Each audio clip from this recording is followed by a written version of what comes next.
Nuestro pasaje para hoy se encuentra en el libro de Lucas, capítulo 3. Vamos a leer del versículo 1 hasta 14. Lucas 3, 1 a 14. Dice la palabra de Dios. En el año 15 del reinado de Tiberio César, Poncio Pilato gobernaba la provincia de Judea. Herodes era tetrarca en Galilea, su hermano Felipe en Iturea y Traconite, y Lisanías en Abelín. El sumo sacerdocio lo ejercían Anás y Caifás. En aquel entonces, la palabra de Dios llegó a Juan, hijo de Zacarías, en el desierto. Juan recorría toda la región del Jordán, predicando el bautismo de arrepentimiento para el perdón de pecados. Así está escrito en el libro del profeta Isaías. Voz de uno que grita en el desierto: preparen el camino del Señor, háganle sendas derechas. Todo valle será rellenado, toda montaña y colina será allanada. Los caminos torcidos se enderezarán, las sendas escabrosas quedarán llanas, y todo mortal verá la salvación de Dios. Muchos acudían a Juan para que los bautizara. Camada de víboras, les advirtió. ¿Quién les dijo que podrán escapar del castigo que se acerca? Produzcan frutos que demuestran arrepentimiento. Y no se pongan a pensar, tenemos a Abraham por padre. Porque les digo que aun de estas piedras Dios es capaz de darle hijos a Abraham. Es más, el hacha ya está puesta a la raíz de los árboles, y todo árbol que no produzca buen fruto será cortado y arrojado al fuego. Entonces, ¿qué debemos hacer?, le preguntaba la gente. El que tiene 2 camisas debe compartir con el que no tiene ninguna, les contestó Juan, y el que tiene comida debe hacer lo mismo. Llegaron también unos recaudadores de impuestos para que los bautizara. Maestro, ¿qué debemos hacer nosotros?, le preguntaron. No cobran más de lo debido, les respondió. ¿Y nosotros qué debemos hacer?, les preguntaron unos soldados. No extorsionen a nadie, ni hagan denuncias falsas. Más bien confórmense con lo que les pagan. Esta es la palabra de Dios.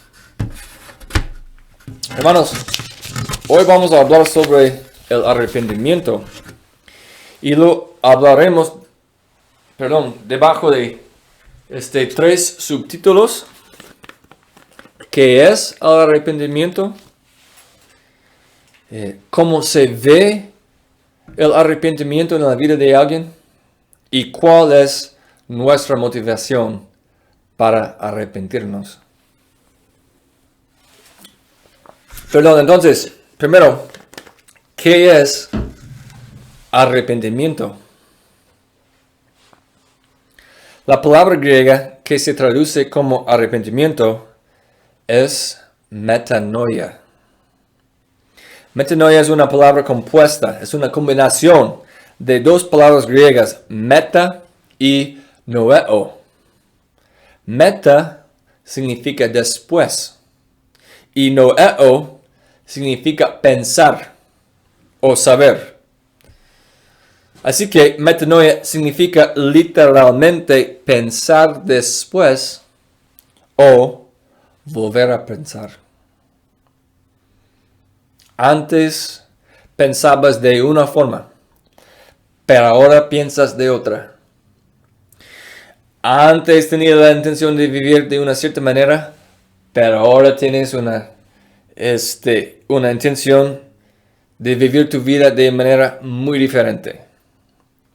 Solía tener un conjunto de prioridades y objetivos, pero ahora todos han cambiado. Los has reconsiderado, los has contemplado, reevaluado, has cambiado su opinión sobre estas prioridades.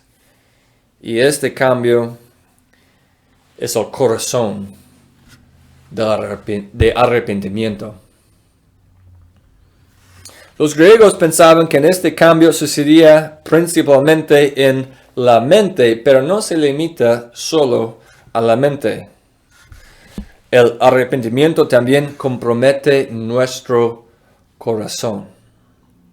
Pablo escribe en Colosenses 3 que la gente, como nosotros, solíamos amar la inmoralidad sexual, la codicia, la ira, la calumnia y el lenguaje obsceno.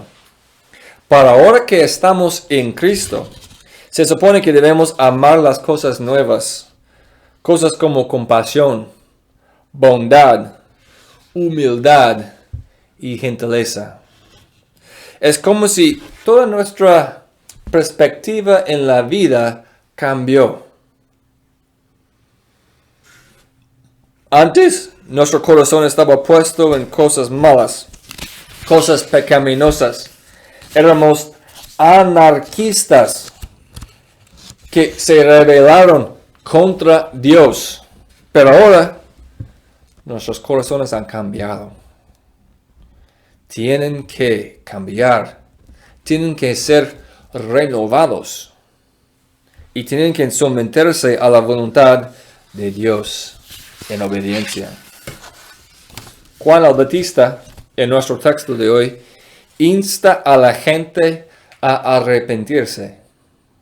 Se insta a las personas que escuchan su mensaje y se arrepienten a que se bauticen. El bautismo, según Juan Calvino, es un signo exterior de una gracia interior. Vamos a analizar eso. El bautismo es un signo exterior. Es exterior porque es visible, es físico. Es un signo porque el agua no nos lava. El agua no nos limpia. Es la gracia de Dios que nos limpia. Amén. Es Dios que lava nuestro pecado. Y la gracia interior de que habla Juan Calvino es el poder de Dios que trabaja dentro de nosotros para hacernos más y más como Jesús. El bautismo es un signo exterior de una gracia interior. Y en nuestro texto de hoy, multitudes de personas se reúnen para ser bautizados por Juan. Algunas de esas personas podrían haber asumido que el bautismo era el fin, era todo lo que tenía que hacer. Podrían haber asumido que si fueron bautizados por Juan, ya tienen un vuelo directo a los cielos. No hay más que hacer. Pero Juan rápidamente los saca de esa idea. En el versículo 7 dice, y les regaña y dice, generación de víboras, ¿quién les advirtió que huyeras de la ira venidera? Produzcan frutos dignos de arrepentimiento. Lo importante, dice Juan, no es que hayas pasado por este rito religioso del bautismo. Lo importante es que tu arrepentimiento sea sincero. Si un niño golpea a su hermano y se disculpa por ello, pero luego vuelve a golpear a su hermano, sabes que su disculpa no fue sincera. Sus acciones lo demuestran.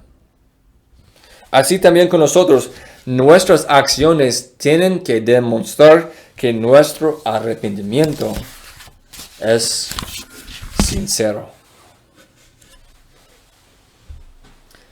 Bueno, la multitud le pregunta a Juan al versículo 10, ¿cómo son las acciones de arrepentimiento? Y él dice, el hombre de 2 túnicas, de 2 camisas, debe compartir con el que no tiene. Y el que tiene comida debe hacer lo mismo. Bueno, es fácil para nosotros leer esos versículos y no prestarles atención.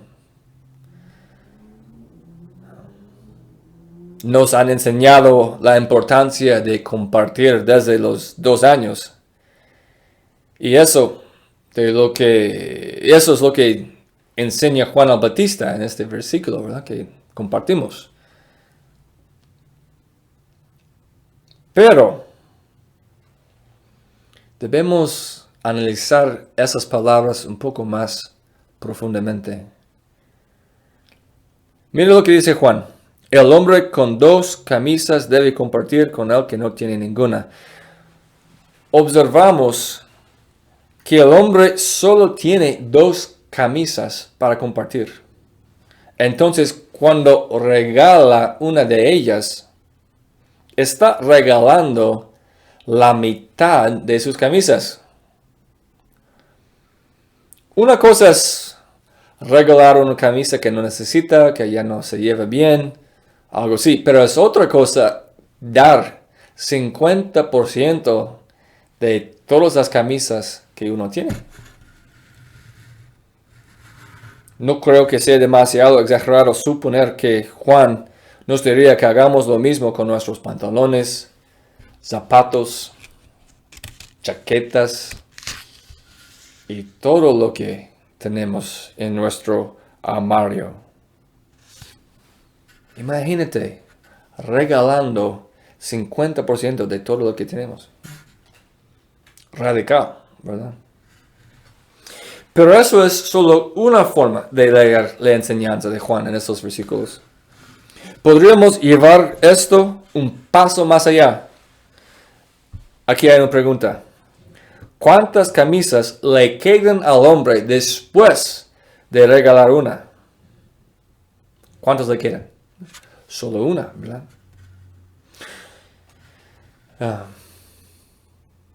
Pero una es todo lo que necesita. Creo que aquí la idea es que nosotros debemos quedarnos solo lo que sea necesario. Si tenemos 10 camisetas y realmente solo necesitamos 3, debemos regalar 7.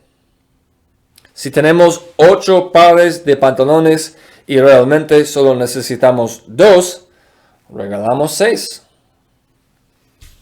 Si ganamos una cierta cantidad de dinero, pero no necesitamos todo ese dinero para vivir, bueno, apartamos un porcentaje para nosotros y regalamos todo lo demás. Si usted tiene suficiente comida en su refrigerador para alimentar a 10 personas, pero solo hay 6 en su familia, pues salga y busque a 4 personas hambrientas y invítales. Pero hay una tercera forma de interpretar este versículo y quizás es el más correcto, no sé. Pero se puede encontrar en este pasaje un principio general. ¿Y cuál es ese principio?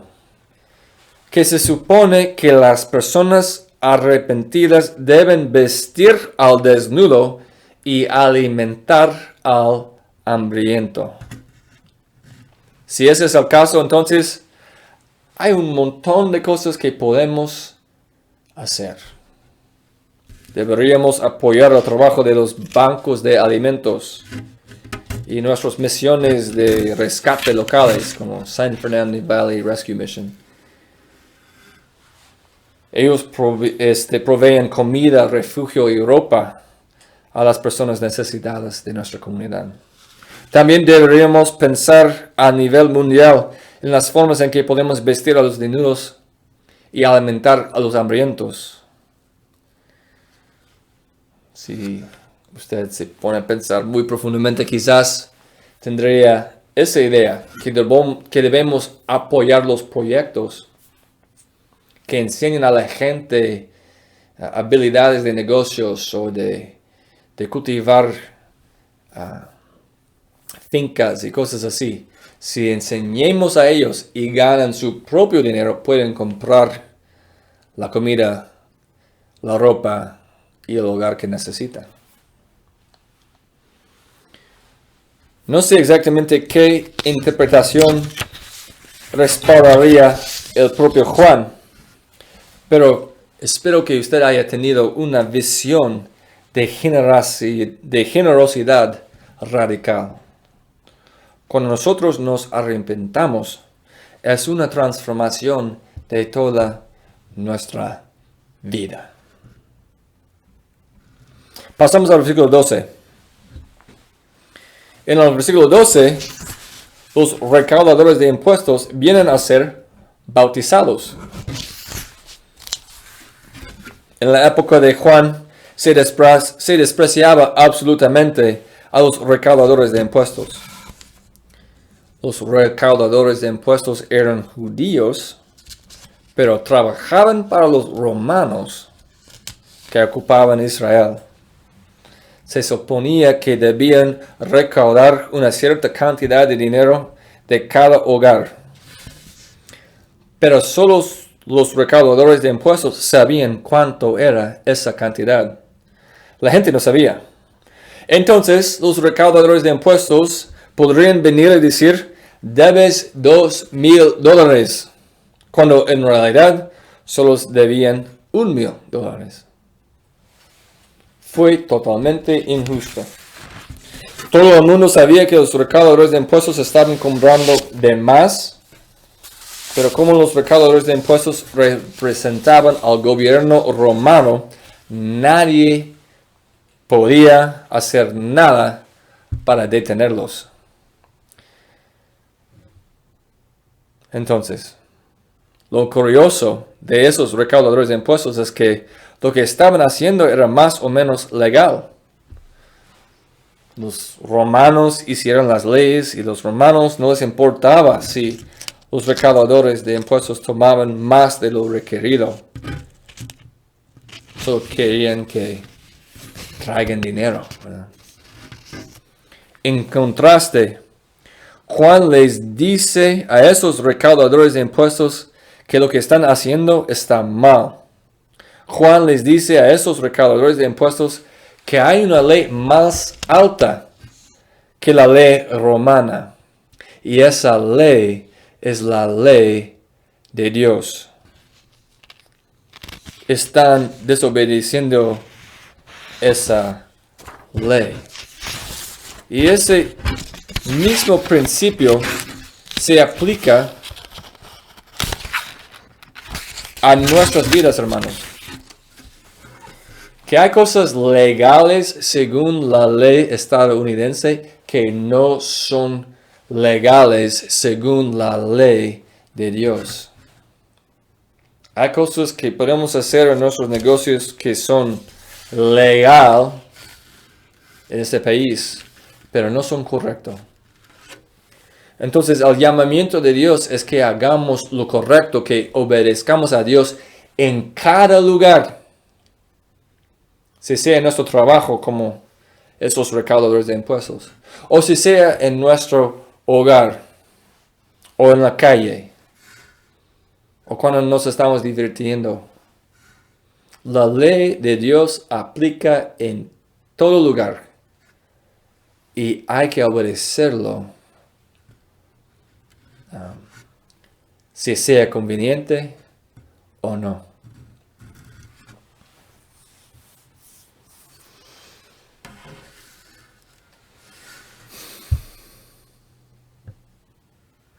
Bueno, hermanos, así es como se ve el arrepentimiento, ¿verdad? Generosidad, obedeciendo la ley de Dios en todo lugar. Pero, ¿Qué nos motiva para obedecer esa ley? ¿Qué nos motiva a arrepentirnos de nuestros pecados? En la última sección de ese sermón me gustaría centrarme en esa motivación. Y aquí me gustaría sugerir que tenemos dos razones para arrepentirnos. La primera es porque el día del juicio se acerca rápidamente. Juan describe ese día en el versículo 9, donde dice: el hacha ya está a la raíz del árbol, y todo árbol que no dé buen fruto será echado al fuego. Juan no está jugando aquí. El juicio de Dios se describe de nuevo en el versículo 17, donde Juan dice que Jesús tiene en la mano un tenedor aventador para limpiar la era y recoger el trigo en su granero, pero quemará la paja con fuego inextinguible.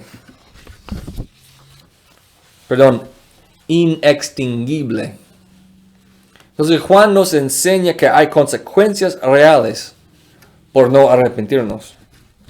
Si seguimos viviendo obstinadamente de la manera que nosotros queremos y no de la manera que Dios quiere que lo hagamos, un día seremos castigados.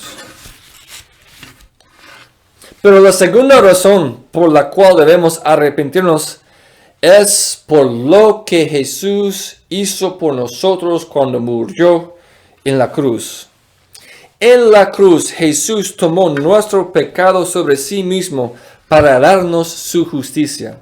En la cruz Jesús tomó nuestra desnudez y nuestra vergüenza sobre sí mismo para que pudiéramos ser revestidos de su justicia.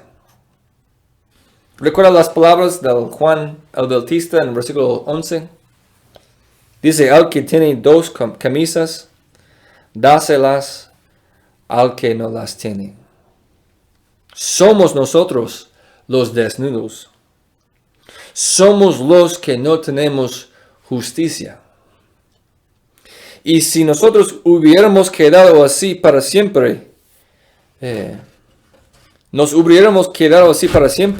si Jesús no nos hubiera transferido su justicia. ¿Y cómo lo hizo eso Jesús? Lo hizo en la cruz. Dice Isaías 61, versículo 10: me deleito mucho en el Señor, mi alma se alegra en mi Dios. ¿Por qué? Porque me vistió con ropas de salvación y me vistió con un manto de justicia. Hermanos, eso es la gracia de Dios. Esa es la gracia que nos salva. Cuando veas cuán grande es este amor, cuando ves como Jesús dio su vida por ti, cuando ese conocimiento se mueve desde la cabeza hasta el corazón y empieza a transformar su corazón rebelde a un corazón humilde, cuando ese amor de Jesús literalmente provoca lágrimas en sus ojos, es en ese entonces cuando la gracia, el amor y todo lo que ha hecho Dios llega, penetra y causa cambio en tu corazón. Es en ese mismo entonces que nosotros encontramos el deseo de humillarnos, arrodillarnos y arrepentirnos. Hermanos, arrepentamos hoy. En el nombre del Padre, del Hijo y del Espíritu Santo. Amén.